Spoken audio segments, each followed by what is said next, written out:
The NBA playoffs are the most exciting time of year for all NBA fans. Well, unless your team didn't make it. Throughout history, the playoff format has seen its fair share of changes, although there hasn't been anything too different than when the league first started. But let's start from the very beginning. 1946, the NBA, or the BAA as it was called back then, was the year that they had their inaugural season. And since it was the first year, the playoff format was still in its early stages of development.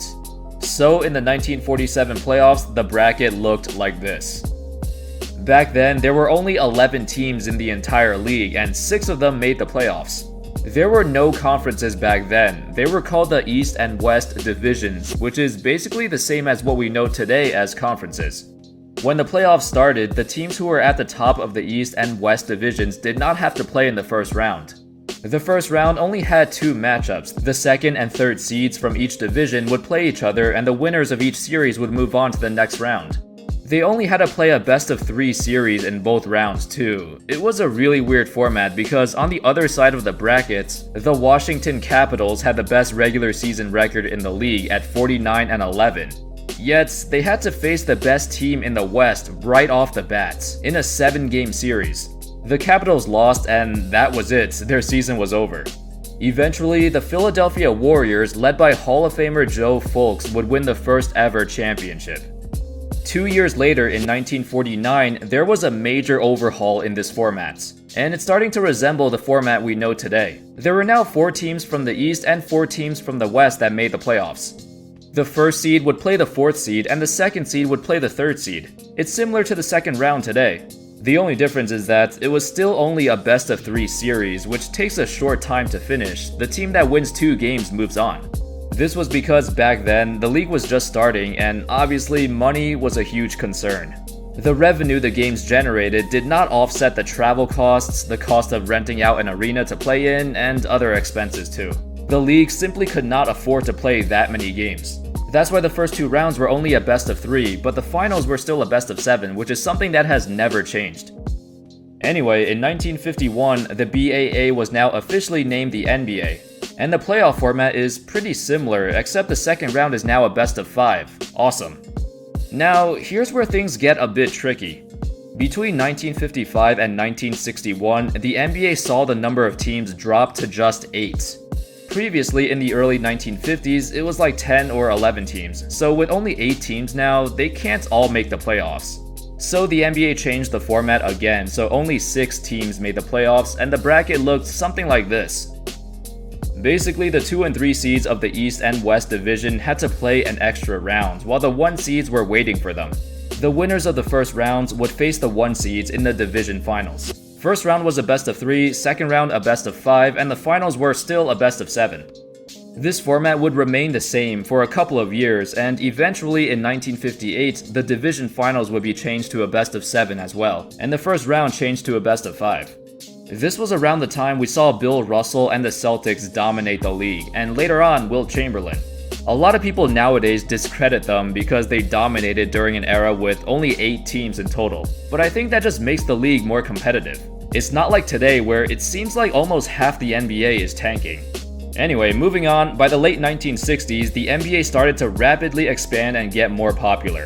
In 1967, the playoff format returned back to normal as there were now 10 teams again, so we're back to this familiar bracket, although now there's a best-of-7 in every single round. By 1970, they changed the whole division and conferences thing.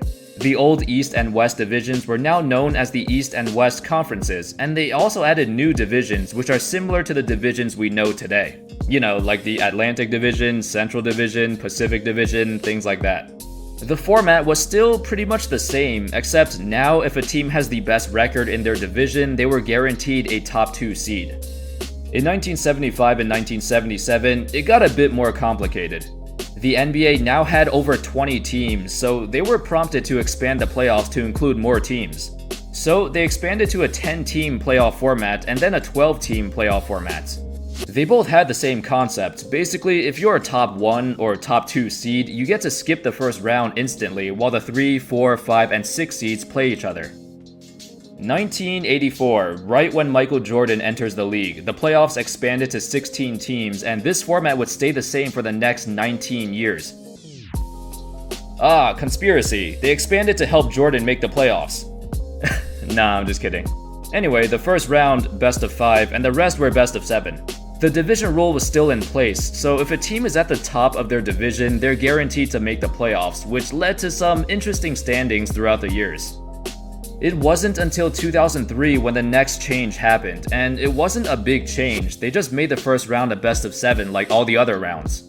I mentioned earlier that the reason why the lower rounds played fewer games was because the NBA had money problems early on with all the traveling costs. But by the 2000s, it was all good. The game has massively grown in popularity, expanding globally too, so money is never an issue anymore. So in the next few years, the only changes that were made were with this whole division and seeding thing. By 2005, after the Charlotte Bobcats became the 30th team to join the NBA, they also expanded to 3 divisions in each conference. This guaranteed that all division leaders were a top 3 seed, which immediately had an impact, and I talked about it in a previous video. Just 1 year after this division change, we saw one of the strangest playoff brackets of all time. This was the 2006 Western Conference, which just looks ridiculous. Because the Denver Nuggets were at the top of their division, they grabbed the 3rd seed, while Dallas, who won 60 games but were behind the Spurs, the highest they could get was the 4th seed. Of course, this led to the Mavs and Spurs facing each other in the second round, even though they were the 2 best teams in the conference. Unsurprisingly, the NBA quickly made another change in 2007. The division winners were only guaranteed a top 4 seed instead of a top 3 seed. This was done in order to prevent the top 2 teams in the conference from facing each other until the conference finals, and this was directly caused by that Mavs-Spurs series.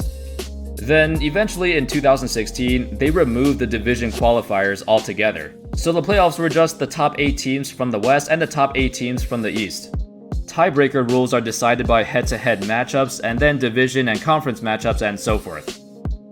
Nowadays, divisions are not as important as before. The only difference is that teams play other teams in their own division 4 times a season. So I guess if there's a team playing in a tougher division, it's gonna be harder for them to make the playoffs, but that's pretty much it. In the future, we might see more changes.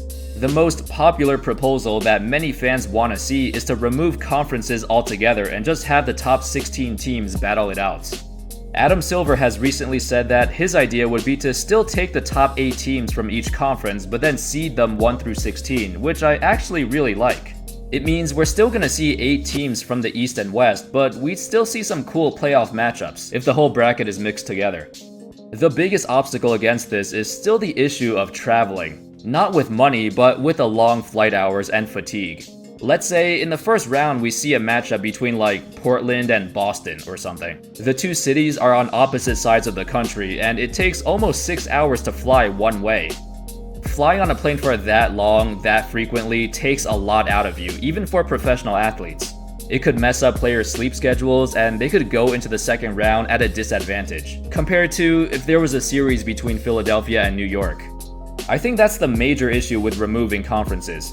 But Silver had some ideas to resolve this, and he said, maybe ultimately you have to add even more days to the season and spread it out a little bit more to deal with the travel. Maybe air travel will get better, all things we'll keep looking at. In my opinion, I'd love to see this idea implemented. It does kinda kill the whole history of the playoffs though. Ever since the start of the NBA, it's always been the best in the East versus the best in the West in the finals. That has never changed. Although they did change up the All-Star game, so I guess it's going in that direction. With a new playoff format like this, there's a better chance we see the best 2 teams in the league play in the finals, regardless of conference.